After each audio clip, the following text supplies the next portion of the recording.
ora no pregão, ora na legislação de concessões e PPP. A grande inovação do RDC foi inovar no espaço de discricionariedade administrativa aberto ao gestor público, que pode, dentro desse regime, combinar inúmeras formas diferentes de fazer a licitação, tirando o peso e reduzindo o peso sobre a capacidade institucional para se fazer licitações e fazer contratos. Acho que é nesse contexto que está inserido o RDC.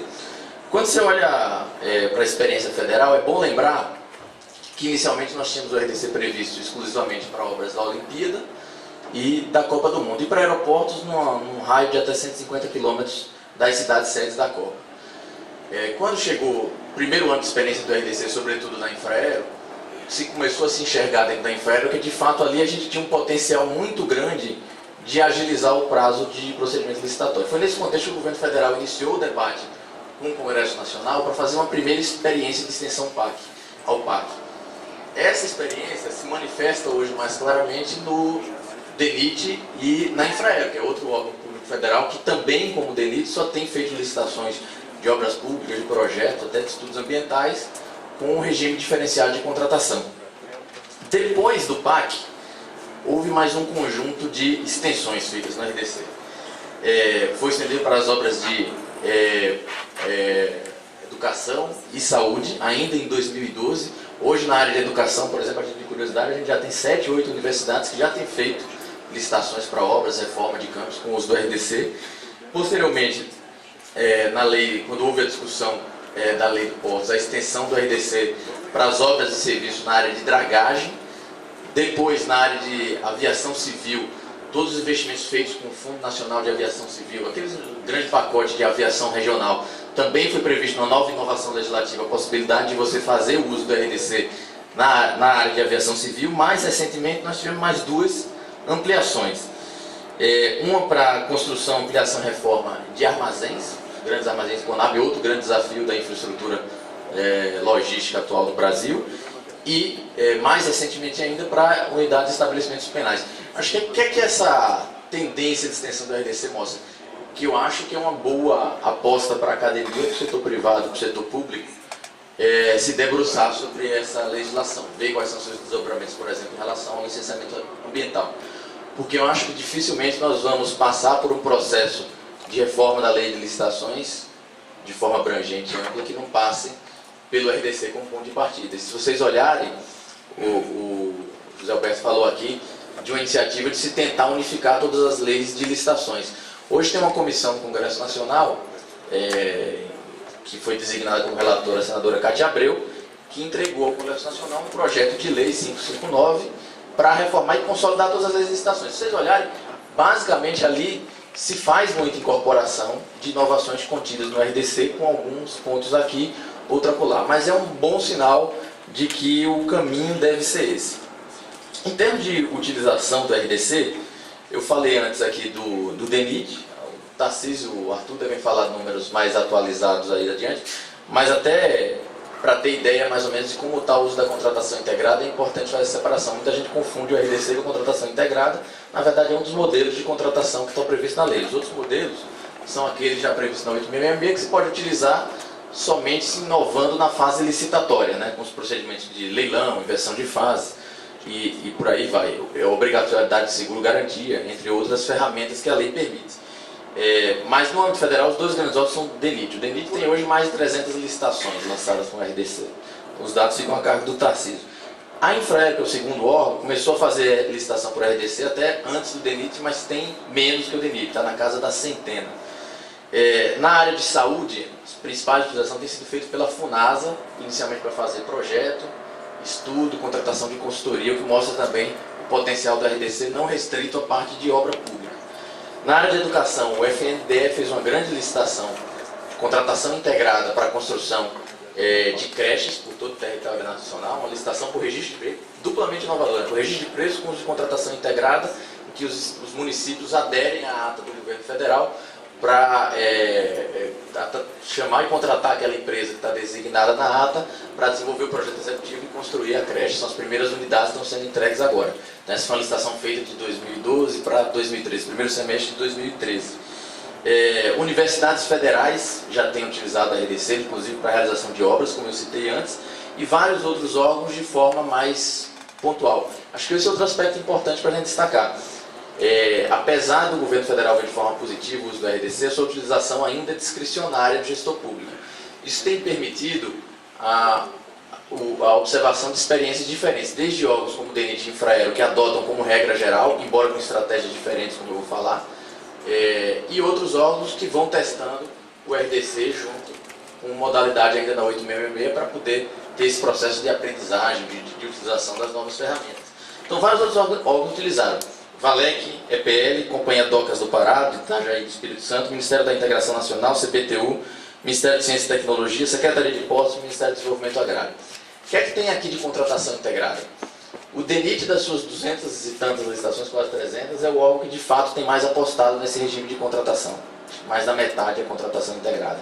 Quando você olha do universo da Infraero, são mais ou menos 100 licitações, já é um universo bem menor de contratações integradas. São 4 licitações por contratação integrada e a grande maioria no regime de empreitada por preço global. Um passo adiante em relação ao preço unitário, mas ainda assim não chega a ser o regime de contratação integrada. Nos outros órgãos do governo federal, você tem mais 2 órgãos que têm se utilizado. A VALEC fez licitações de contratação integrada para a conclusão da Ferrovia Norte-Sul, que inclusive a parte de obra já foi entregue, já está em operação. Ela juntava nessa contratação integrada a obra com manutenção. E a Secretaria de Portos está começando a montar suas primeiras licitações agora de contratação integrada para serviço de dragagem, similar ao CREMA do DENIT também, com obras de dragagem no primeiro ano e depois com prestação de serviço por 2 anos, mas também é mais um órgão. Então nós temos aí basicamente 5 órgãos federais usando a contratação integrada. No âmbito dos estados e municípios, os estados e municípios foram aderindo ao uso do RDC num ritmo menor do que o governo federal, mas há um crescimento bastante intenso do ano passado para cá. Dados aqui da Caixa que apresentaram para a gente há uns 15 dias atrás, tá ok. Mostra que tem 170 estados e municípios que já têm manifestado lá o interesse em utilizar o RDC para os mais diversos tipos de obras. Você vê lá mobilidade urbana, você vê saneamento, praças esportivas, educação, saúde, mais diferentes tipos de obra, urbanização. Dessas, 103 já tiveram licitações realizadas, das quais mais ou menos 1/3 já é com uso de contratação integrada. Em relação à experiência inicial de uso do RDC, é importante destacar, como o José Alberto falou, é difícil você ter conclusões definitivas numa amostra relativamente pequena sobre conclusão de obra. Você vai encontrar uma amostragem mais anedótica de uma obra que está andando mais rápido, que enfrenta um problema aqui ou outro acolá. Em relação ao tempo de licitação, e eu acho que é importante, José Alberto, conseguir distinguir isso. Assim, o processo licitatório, quando você olha do período de abertura da licitação, pegando a fase de abertura de preços, habilitação, recursos, até homologação, tanto no âmbito dos estados e municípios, como no âmbito do DENIT, da Infraero, acho que a experiência é muito positiva, assim, de redução do excesso burocrático de recursos, aquela exagero de ter que analisar a habilitação de 5 empresas, 6, 7 empresas, quando várias delas não têm propósitos competitivos. Acho que essa é uma vitória, mas a maior parte das experiências que a gente tem é muito positiva em redução de preço. Na Infraero, no DENIT, quando você olha essa parte da licitação, a redução de prazo é de mais ou menos metade. Nos estados e municípios, esse período também é de queda pela metade. Nesse universo que eu falei aqui de 100 licitações realizadas, a média é de 70 dias. Quando você tinha, de fato, nas experiências da Caixa, uma média de 150, 160 dias para realizar a licitação. Mas aí eu concordo quando o José Alberto observa, e várias outras pessoas têm observado, que essa é uma parte do jogo, o ganho no prazo do procedimento licitatório.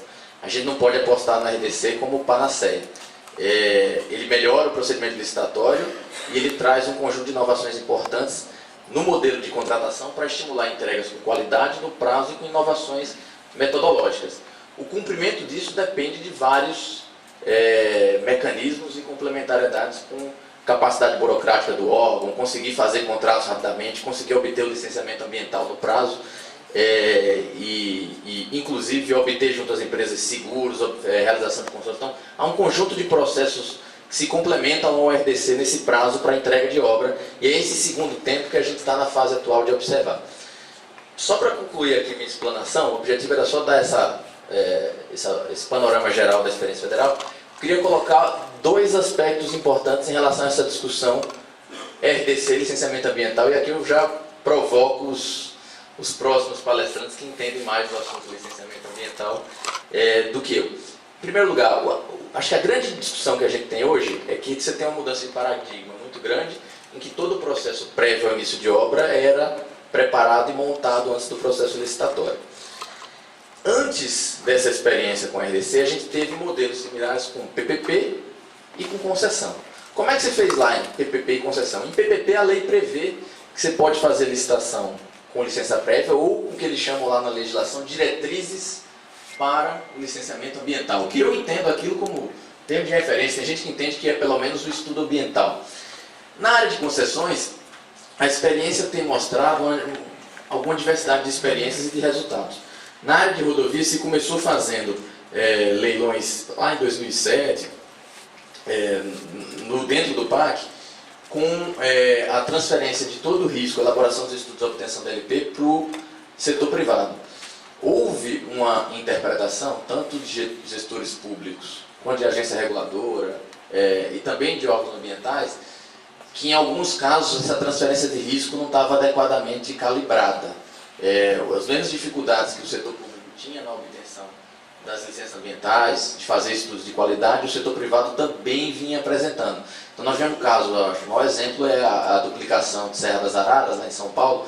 Nós tivemos um processo de licenciamento ambiental entre a contratação e início de obra de 5, 6 anos, um prazo bastante elástico. E no modelo recente de concessão, se migrou para o Estado assumir o risco. A empresa de planejamento logístico vai fazer o estudo, vai obter até a licença de instalação, retirando esse risco da iniciativa privada. Contratação integrada, a gente está no meio termo entre uma coisa e outra. E eu acho que a gente tem que pensar qual é a melhor forma. Assim. Em relação ao processo anterior, me parece claramente que, diferentemente da 8666, você não tem uma regra muito clara de que eu tenho que ter necessariamente uma licença prévia para obtenção, para início do processo licitatório. Me parece que não é esse o espírito da lei. Mas você tem alguns desafios que você tem que responder. Embora você não tenha que ter necessariamente a licença prévia, de acordo com o grau de risco que envolva aquela obra, aquele empreendimento, pode ser até que seja mais recomendável a obtenção da LP, mas o anteprojeto tem que ter pelo menos 2 definições que dependem da aprovação do órgão ambiental: concepção e localização. Se esses 2 aspectos envolvem um grau de risco razoável, é inevitável que o anteprojeto de engenharia tem que dar um tratamento para o que eu chamo de modelagem ambiental. Eu não sei se é obtenção do TR, eu não sei se é a realização de estudos até um determinado nível, ou até um determinado nível, pelo menos um avanço nas discussões de concepção e de localização que podem afetar o objeto que está sendo licitado. Mas eu acho que há um equilíbrio aí no meio, esse é o primeiro ponto. Acho que há um equilíbrio aí no meio entre a concessão e entre a Lei 8666 que nós temos que encontrar no RDC, contratação integrada. O segundo aspecto que eu acho que esse debate aqui pode ajudar a gente a enfrentar, vou encerrar agora, é os efeitos, naqueles casos que você faz uma licitação por RDC, seja o privado ou o setor público, tem que fazer o estudo ambiental, quais são os efeitos de um impasse ou uma alteração profunda no projeto, ou no objeto da licitação, decorrente do processo de licenciamento. Um exemplo, uma mudança de traçado, ou uma concepção que o órgão ambiental entenda que não seja mais adequado do ponto de vista do impacto ambiental. Quais são os efeitos? Assim? Em alguns casos pode ser que não seja possível você seguir adiante com aquele contrato em função de uma mudança grande do objeto. Então me parece que os contratos editais, nessa modelagem ambiental que tem que compor de projeto, tem que também disciplinar com clareza riscos e efeitos, inclusive, de mudanças substantivas no objeto decorrente do licenciamento ambiental. E aí tem diferentes formas de se tratar. Você pode fazer contratações integradas com cláusula resolutiva, por exemplo, em que, no caso de mudança de concepção ou de localização que mude o objeto, o contratado só vai entregar o estudo ambiental e o projeto para que o órgão federal dê o outro encaminhamento. Naqueles casos que não tem uma mudança profunda no objeto, talvez é uma questão só de tratamento de risco. Quem é que vai assumir risco? É o setor privado? Isso é precificável pelo setor privado? A gente tem que pensar nesse tipo de coisa. Ou não, vamos deixar com o setor público, que é melhor mitigador de risco para os aspectos ambientais, que é o caminho que nós estamos seguindo nas concessões rodoviárias nesse momento. Então, são essas as minhas ponderações e fico aberto aí para trocar mais ideias adiante do dia. Muito obrigado.